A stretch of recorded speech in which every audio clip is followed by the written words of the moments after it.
Former Secretary of State Colin Powell condemned President Donald Trump's time in office and said he would be voting for Joe Biden in the 2020 presidential election. Powell appeared on CNN's State of the Union on Sunday after 2 weeks of protests drew peaceful demonstrators out in record numbers to reject police brutality in cities across the U.S. The protests come after Trump's 3 years in office have pushed the country to a turning point, Powell told host Jake Tapper. "We have a constitution and we have to follow that constitution, and the president has drifted away from it," Powell said. Powell was speaking 2 days after more than 280 former national security officials including generals and diplomats signed onto an open letter that criticized Trump's comments about peaceful protesters and deploying of U.S. military assets to demonstrations in U.S. cities.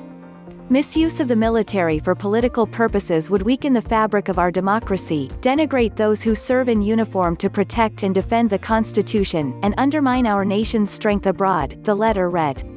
There is no role for the U.S. military in dealing with American citizens exercising their constitutional right to free speech, however uncomfortable that speech may be for some. Powell praised the letter's signers as willing to take the risk of speaking honesty and speaking truth to those who are not speaking truth. Trump's response to the protesters is the latest in his alarming public presence that took the stage for the 2016 election, Powell said.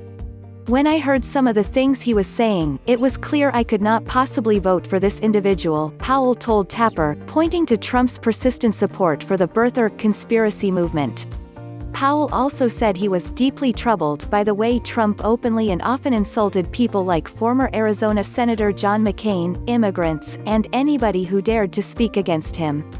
"That is dangerous for our democracy, it's dangerous for our country," Powell said. "I think what we're seeing now, the most massive protest movement I have seen in my life, the country is getting wise to this and we're not going to put up with it anymore." Powell, a retired 4-star U.S. Army general who became the first African-American Secretary of State under Republican President George W. Bush, said the country was at a turning point. "He lies about things and he gets away with it because people won't hold him accountable," Powell said, pointing to Congress and Americans who will be voting in this year's election.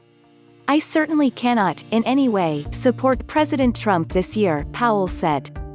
"I'm very close with Joe Biden on a social matter and a political matter," Powell said. "I've worked with him for 35, 40 years and he is now the candidate and I will be voting for him."